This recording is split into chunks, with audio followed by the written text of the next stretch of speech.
متن ألفية ابن مالك. قال الناظم: قال محمد هو ابن مالك، أحمد رب الله خير مالك،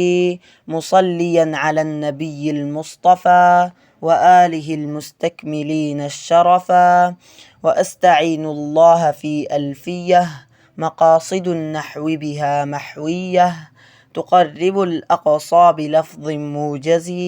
وتبسط البذل بوعد منجز، وتقتضي رضا بغير سخط،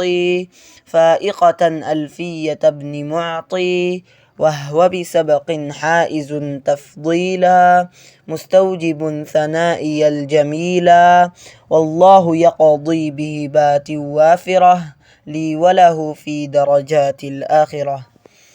الكلام وما يتألف منه: